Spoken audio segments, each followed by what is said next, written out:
Imagine Christmas night. Snow falls gently on a small town in West Virginia. A big, happy family has just finished a festive dinner. Children are laughing and playing with new toys. Parents smile tiredly at their 10 children. In a few hours, 5 of these children will be gone forever. Their bodies will never be found. And this is not the beginning of a horror movie. This is the real story of the Sodder family, a story that has been one of the most terrifying mysteries of American criminology for almost 80 years. On December 24, 1945, the Sodder family was preparing for Christmas at their home in Fayetteville. George Sodder, an Italian immigrant and a successful owner of a transportation company, built this 2-story wooden house with his own hands. His wife Jenny raised 10 children. The older ones were already working. The younger ones were still going to school. The 4 older children were absent that night. John served in the Army. George Jr. and Marion were visiting.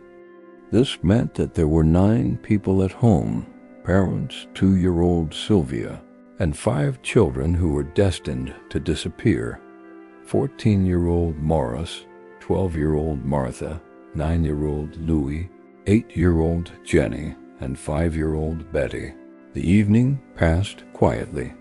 The children opened their presents and played late into the night. Around 10 o'clock in the evening, George told the younger ones that it was time to go to bed, but the children begged him to let them play a little more. He agreed and lay down on his own. This decision will haunt him for the rest of his life.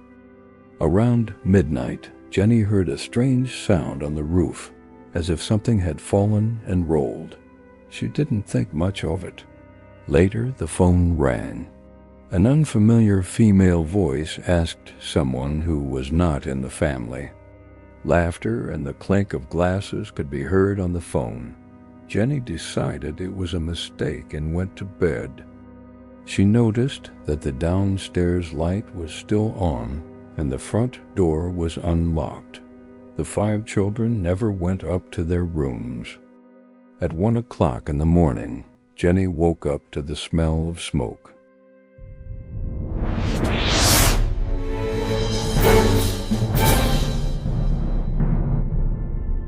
What happened next seems like a scene from a nightmare. Jenny woke her husband up shouting, "The house is on fire." George jumped up and saw that the flames had already engulfed the first floor. He rushed to the stairs leading to the second floor, where the 5 younger children were supposed to sleep. But the fire blocked his path. He ran out of the house with his wife, daughter Marion, who returned late in the evening, and little Sylvia.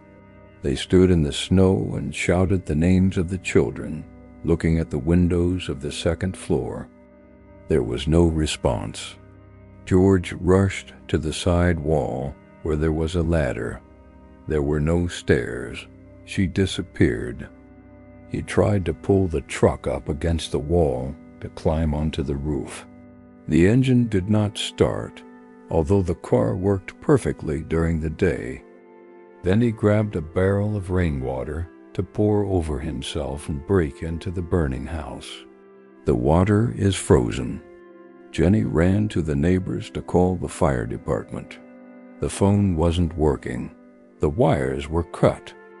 The neighbors finally got through to the fire station, but the firefighters arrived only at 8 in the morning, 7 hours after the fire started. By this time, only smoking coals remained from the house. 5 children disappeared. If the children died in a fire, why didn't any of their survival instincts work? Why didn't any of the 5 scream? Didn't you run to the window? Didn't try to jump out? The windows on the second floor were only 4 meters off the ground, and there was snow below. Even a 5-year-old child could survive such a jump. But maybe they just suffocated in their sleep from the smoke? Maybe everything is explained by a tragic accident? Wait, because the official investigation is just beginning. And with every step he takes, there are more and more questions.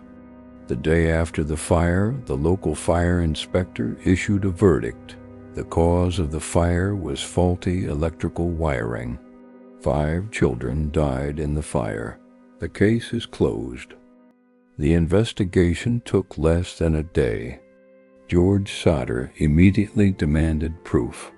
Where are the remains of his children? Where are the bones? Where is there anything that confirms that they really burned down? The response of the authorities was amazing. The fire was so strong that the bodies were completely cremated. This statement contradicts the basic laws of physics. A complete cremation of a human body requires a temperature of about 1,000 degrees Celsius, maintained for several hours. A typical house fire reaches a maximum of 700 degrees. Even in crematoriums, fragments of bones remain after incineration, which are then crushed mechanically. 5 bodies, including that of a 14-year-old teenager, couldn't just evaporate. But that was just the beginning.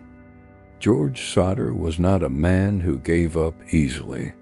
He started his own investigation and discovered a chain of facts that would make any investigator's hair stand on end. First, an insurance agent came to the Sodders a few months before the fire. George refused to buy insurance. The agent got angry and said a strange phrase, "Your house will burn down and your children will die." George then took it for an empty threat from an offended salesman. After the fire, these words sounded different. Secondly, shortly before Christmas, several people saw strange men inspecting the Sodder house, especially interested in the fuses of the electrical system. Third, do you remember the strange sound on the roof that Jenny heard? After the fire, a rubber ball was found on the lawn, a component of an incendiary device that was used during World War II. Fourth, the ladder, which always stood against the wall of the house, was found 70 meters from the fire in a ditch. Someone took it away and hid it before the fire started. Fifth, the telephone wires didn't melt from the heat. They were neatly cut. Sixth, a truck that didn't start on the night of the fire was working flawlessly the next day. The mechanic discovered that someone had disconnected the ignition coil. Someone methodically deprived the Sodder family of all opportunities to save the children. But the most important thing is the testimony which the authorities chose to ignore. A bus driver driving past the Sodder house on the night of the fire said he saw several people throwing fireballs towards the house. The owner of a roadside motel 50 kilometers from Fayetteville reported that a car with 4 adults and several children stopped at her place on Christmas morning. The children were scared and depressed. The woman did not allow them to talk to strangers. The hostess described the children. The description matched the appearance of the Sodder children. Another woman saw Sodder-like children accompanied by unknown adults at a gas station in Charleston that very morning. None of these testimonies have been officially investigated. And here's the question that haunts me. Why did the fire brigade, which was located a few kilometers from the Sodder house, arrive only 7 hours later? The fire station chief later stated that they did not receive a call, but the neighbors swore they called. The phone company confirmed that the call was recorded at 1:15 a.m. Where did this challenge go? Who intercepted him? And most importantly, why? George Sodder did not believe that his children were dead, and he decided to prove it. 4 months after the fire, he hired a private investigator and received permission to excavate the site of the burned house. The workers sifted through every centimeter of ash, every handful of earth. Not a single bone, not a single tooth, not a single fragment that could belong to a human body. For comparison, burnt remnants of household appliances, coins, and metal furniture parts were found in the ashes. Everything that was in the house left traces, except for 5 children. A few years later, George conducted a second excavation, deeper and more thorough. The result is the same: nothing. Then the authorities changed their version. Now they have stated that the basement floor collapsed during the fire, and the children's bodies are buried under tons of debris. It is supposedly impossible to excavate them. George hired an excavator and excavated the entire site to the mainland rock. There were no children there. In 1952, the Sodder family erected a huge billboard on the main highway near Fayetteville. It contained photos of 5 children, a brief description of the events of that night, and the question, "What happened to our children?" A reward for any information was indicated under the photos. This billboard has stood for more than half a century. He became a local landmark and a constant reminder of an unsolved crime. The Sodders updated it every year, using age progression technology to show what their children might look like when they grew up. People from all over the country sent letters. Some claimed to have seen children in other states. Others spoke about suspicious groups involved in child trafficking. There were also scammers who tried to get a reward with the help of fictional stories. But one letter changed everything. In 1968, 23 years after the fire, Jenny Sodder received an envelope with no return address. The postmark indicated Kentucky. Inside was a photograph of a young man in his 30s. On the back is the inscription, "Louis Sodder, I love Frankie's brother, Allele A+." Louis was 9 years old at the time of his disappearance. If he was alive in '68, he should have been 32. The age matched, face features. Jenny claimed that she recognized her son. The family immediately hired a private investigator and sent him to Kentucky. The detective drove off and disappeared. He stopped contacting us and never showed up again. The second detective dropped the case after a few weeks without explaining the reasons. The photograph remains one of the main pieces of evidence in this case. Who sent her? Louis himself, if he was alive? Or someone who knew the truth about the children's fate? And what did the strange signature mean? But an even more important question is, who prevented the detectives from completing the investigation? Who was so influential that they could silence the professionals? To understand the possible motives of the crime, you need to go back to George Sodder's past. George emigrated from Italy at the beginning of the 20th century. In America, he became a successful businessman.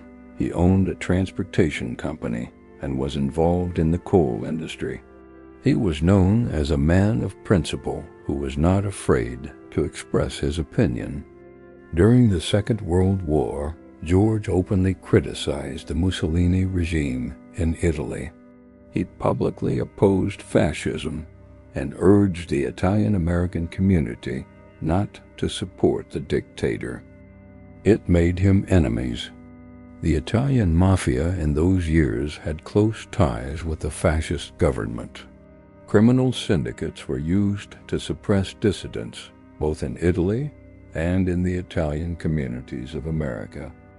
According to one version, the fire was revenge of the mafia for George's political position. Children were abducted to be sold or used as leverage. Killing an entire family would be too conspicuous. but a disappearance disguised as an accident allowed the perpetrators to evade responsibility. This would also explain the professionalism of the execution, the cut wires, the stolen ladder, the sabotaged truck, the incendiary device on the roof. This would explain the silence of the corrupt or intimidated authorities. The second theory is even scarier. In the 40s and 50s, organized child trafficking networks operated in the United States. Children were abducted, their documents were changed, and they were sold to childless families, often wealthy, often with connections that allowed them to avoid investigation. 5 healthy children from rural areas who disappeared at the same time during the chaos of the fire is an ideal scenario for kidnappers. This would explain why the children were seen alive on the night of the fire in a car with unknown adults. That would explain why they weren't screaming or calling for help. Perhaps they were drugged. And that would explain why the bodies were never found, because there were no bodies. But this theory raises another question. Did the kidnappers work alone, or did someone from the local help them? The most disturbing part of this case is the clear signs of the involvement of local authorities. Fayetteville's police chief refused to investigate the abduction allegations. The fire inspector closed the case in one day.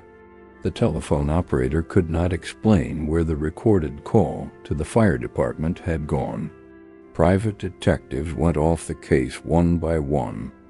Was it just a parochial lack of professionalism, or something more? George Sodder was convinced until the end of his life that someone very powerful was protecting criminals.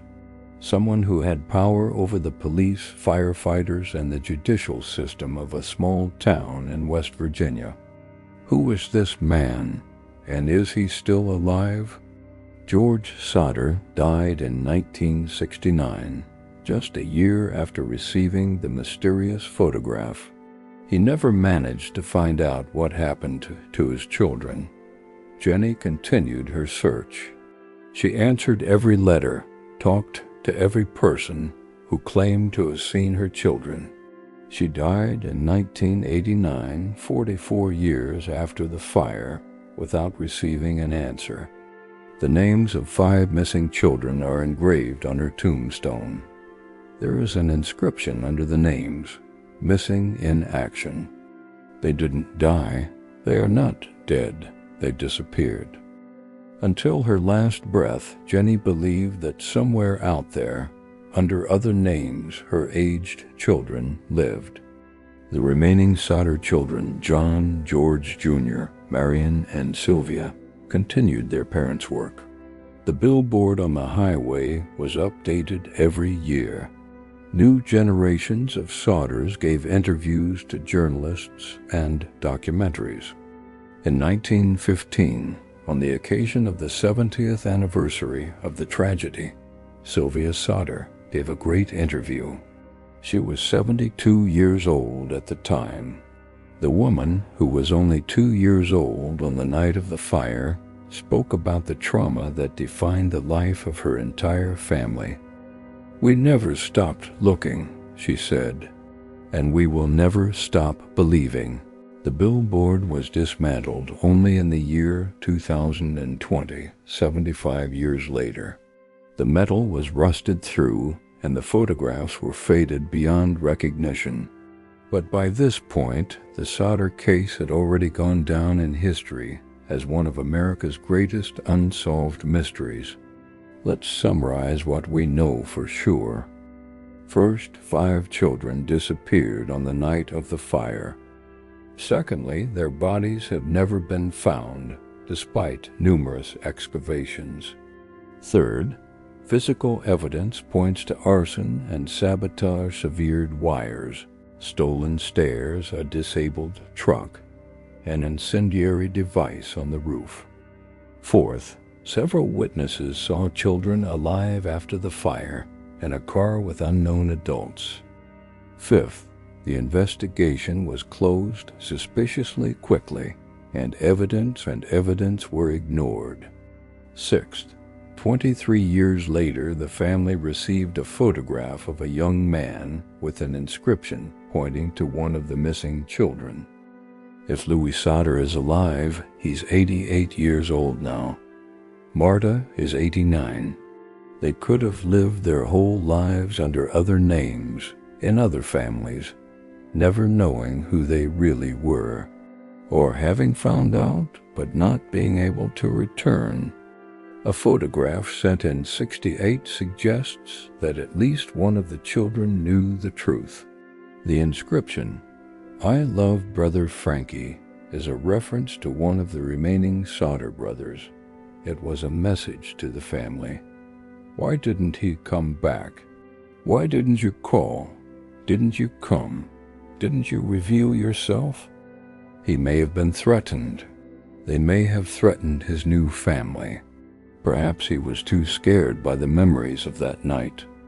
And perhaps, and this is the scariest thing, he tried, and someone stopped him. It was the Sodder case, one of the most mysterious disappearance stories in American history. Subscribe to the channel so that you don't miss new investigations. Write in the comments which version of events you consider the most likely.